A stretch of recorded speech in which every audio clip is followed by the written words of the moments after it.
আমার ঘাটিয়ারাবাসী সবাই অন্তরের কান লাগিয়ে কথাগুলো শুনে যাবেন।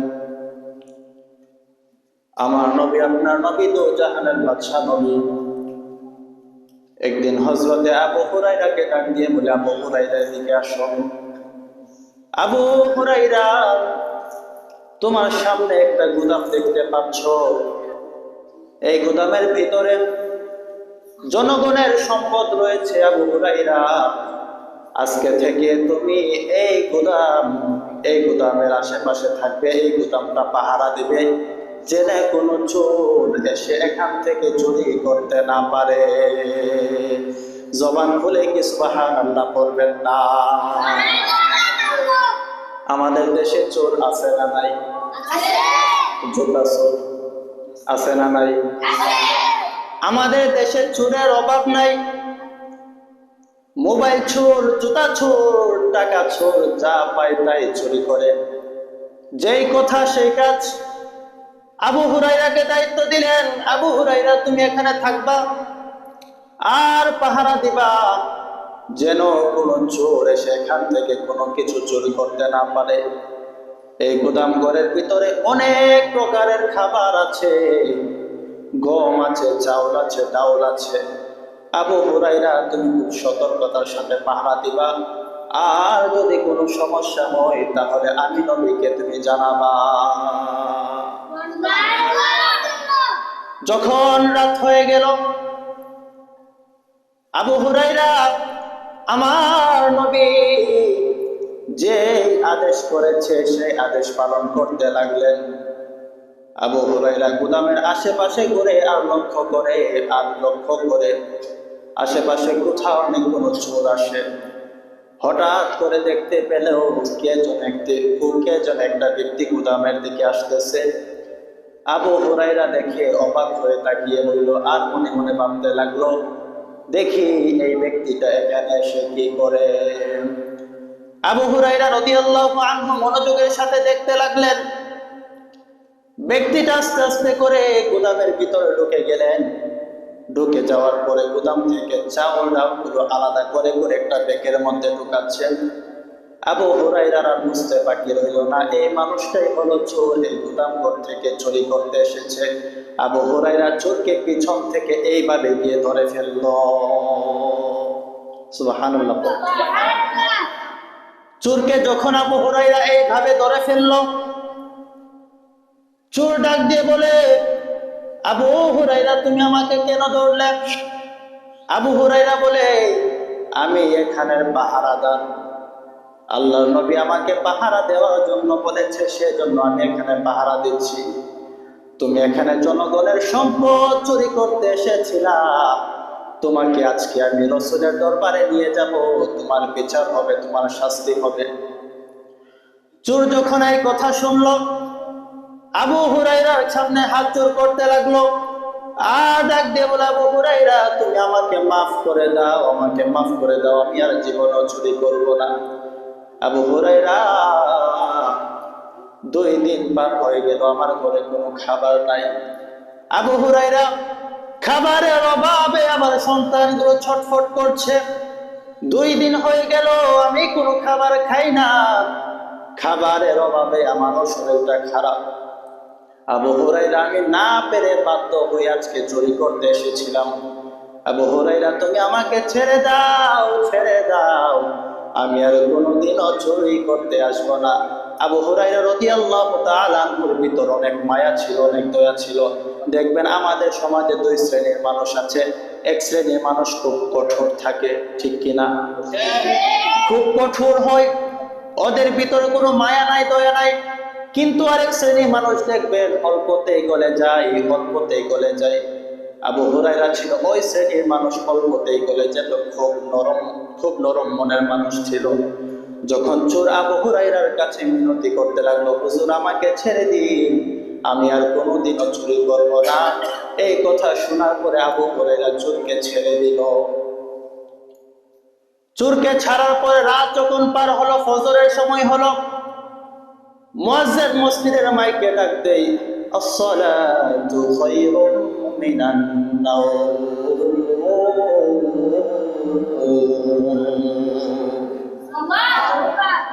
আমাদের মসজিদে আজান হয় কি হয় না? মুয়াজ্জিন as-সালাতু খায়রুম মিনান নাওম বলে কি বলে না?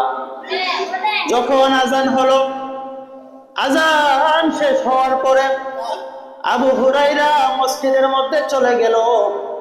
মসজিদের ইমাম সাহেব ছিল আমার নবী, জবান খুলে কি আল্লাহু আকবার বলে যাবে না? মসজিদের নাম হলো মসজিদে নববী। যখন আজান হতো চতুর্দিক থেকে সাহাবীরা মসজিদে আসতো। আর এই মসজিদের ইমাম কোন সাধারণ ব্যক্তি ছিল না, সাধারণ ব্যক্তি ছিল না। এই মসজিদের ইমাম ছিল দু জাহানের বাদশা রাহমাতাল লিল আলামিন। আর জবান খুলে আল্লাহু আকবার বলুন না। আমার নবী মসজিদে আসলেন, ফজরের নামাজ শেষ হলো। দেখবেন ইমাম সাহেব যখন ফজরের নামাজ শেষ করে মুসল্লিদের দিকে মুখ করে বসে, ঠিক কিনা? আমার নবী, আপনার নবী যখন ফজরের নামাজ শেষ করার পরে সাহাবীদের দিকে মুখ করে বসলেন।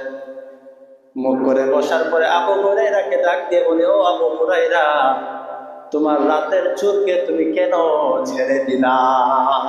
জবান খুলে খুলে আল্লাহু আকবার বলুন না। আপনারা জবান খুলে বলুন তো, আমার নবীকে জানিয়েছে কে? আল্লাহ রাব্বুল আলামিন রাতের বেলায় আমার নবীকে ওহী করেছেন, ওহীর মাধ্যমে জানিয়ে দিয়েছে। আমার নবী ডাক দিয়ে বলে, আবু হুরায়রা, তুমি চোরকে কেন ছেড়ে দিলা? আবু হুরায়রা ডাক দিয়ে বলে, হুজুর, চোর আমার কাছে আকুতি মিনতি করতে লাগলো। হুজুর, চোর আমাকে বলতে লাগলো সে নাকি 2 দিন ধরে খাবার খায় না, তার পরিবারের নাকি কোনো খাবার নাই, সেজন্য হুজুর বাধ্য হয়ে সে চুরি করতে এসেছে। তার এই কথাগুলো শুনে আমি নিজেকে আর কন্ট্রোল করতে পারলাম না। হুজুর এই কথাগুলো শোনার পরে আমি তাকে ছেড়ে দিতে বাধ্য হলাম। আমার নবী ডাকতে বলে, আবু হুরায়রা, এই চোর তোমার সাথে সত্য বলে নাই। এই চোরটা তোমার সাথে মিথ্যা বলেছে, সে আজকে রাতেও আসবে। সে তোমার সাথে সত্য বলে নাই, মিথ্যা বলেছে। সে যে বলেছে 2 দিন ধরে খাবার খাই না, ওর পরিবারের সন্তানেরা না খেয়ে আছে, এই কথাগুলো সম্পূর্ণ মিথ্যা। সে আবারও আসবে। আবু হুরায়রা আবার যখন রাত হলো অপেক্ষায় রইল, কারণ আমার নবী বলেছে সে আজকেও আসবে। দুনিয়ার সবার কথা উঠাতে পারে, দুনিয়ার সবার কথা এদিক থেকে ওদিক হতে পারে, কিন্তু আমার নবীর কথা কখনো উল্টাবে না। জবান খুলে বলুন ঠিক কিনা? আবার যখন রাত হলো, আবু হুরায়রা আশায় বসে রইল, আজকেও চোর আসবে, আমি তাকে ধরে ফেলবো, ধরে আমার নবীর দরবারে নিয়ে যাব, তার শাস্তি হবে। আজকে আবারও চোর আসলো। আসার পরে আবু হুরায়রা পিছন থেকে তাকে গিয়ে ধরে ফেলল আর বলল, এই চোর, তুই গতকালকে আমার সাথে মিথ্যা বলেছিলিস। তুমি গতকালকে আমার সাথে মিথ্যা বলেছ। তুমি বলেছিলা 2 দিন ধরে তুমি না খেয়ে আছো। তুমি বলেছিলা তোমার পরিবারে, তোমার সন্তানেরা, তোমার স্ত্রী ওরা 2 দিন ধরে না খেয়ে আছে। কিন্তু আমার নবী বলেছে, না, তুমি সত্য বলো নাই। আজকে তোমার আর কোনো মাফ নাই। আজকে তোমাকে ধরে আমার নবীর দরবারে নিয়ে যাব। এই কথা শোনার পর চোর আবারও কান্না করতে লাগলো। কান্না করে করে বলছে, ও আবু হুরায়রা, শোনো, আমি গতকালকে তোমার সাথে মিথ্যা কথা বলেছিলাম, 2 দিন ধরে না খেয়ে আছি। কিন্তু আমি মিথ্যা কথা বলেছিলাম, কিন্তু শোনো, আজকে আমি আর মিথ্যা বলবো না। আজকে সত্যি যদি আমাকে ছেড়ে দাও, আমি চলে যাব, আর কোনোদিন আসবো না। আবারও সে কান্না করতে লাগলো। আবু হুরায়রার মন আবারও গলে গেল। পূর্বের নাই আবারও চোরকে ছেড়ে দিল। আবু হুরায়রা যখন আবার সকাল হয়ে গেল, রাসূল পাকের দরবারে চলে আসলেন। আসার পরে আমার নবী বললেন, ও আবু হুরায়রা, তুমি কেন কালকেও তাকে ছেড়ে দিলা? আবু হুরায়রা বলে, হুজুর, সে আজকে কসম কাটছে, আজকের পর থেকে আর কোনোদিন সে আসবে না, এই জন্য আমি তাকে ছেড়ে দিয়েছি। আমার নবী বলে, আবু হুরায়রা, শোনো, সে আজকেও আসবে। 2 দিন আইসা পড়ছে, আজকে হচ্ছে 3 দিনের মাথায়, আজকে একটা ফয়সালা হয়ে যাবে।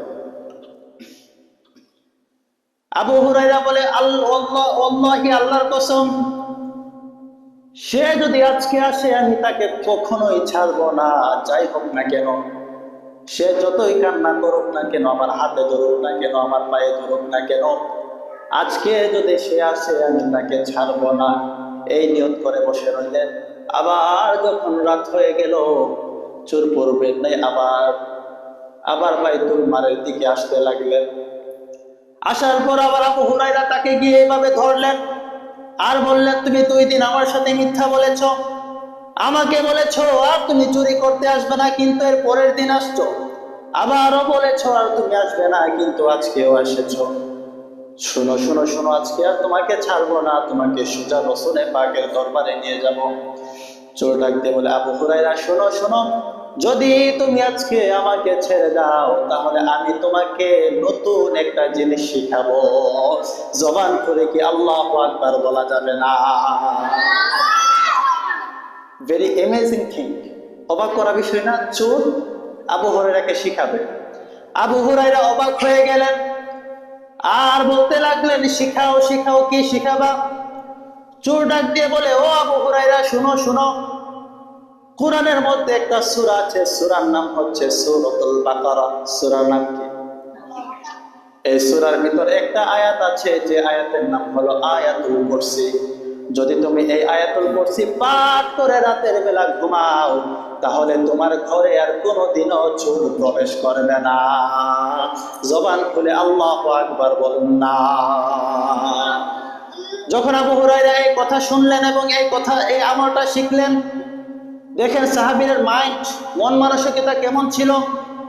যখন আবু হুরায়রা চোর থেকে আমলটা শিখলেন, শিখার পরে চোরকে যা ধরে রাখবে, আটকে রাখবে, ওই কথা বলে গেলেন, চোরকে ছেড়ে দিলেন। ছেড়ে দেওয়ার পরে আবার তখন সকাল হলো, দৌড়ে আল্লাহর হাবিবের কাছে আসলেন। এসে বলেন, ইয়া রাসূলুল্লাহ, ইয়া হাবিবাল্লাহ, গত রাত্রে চোর আসছিল, সে আমাকে একটা নতুন আমল শিখিয়ে গিয়েছে।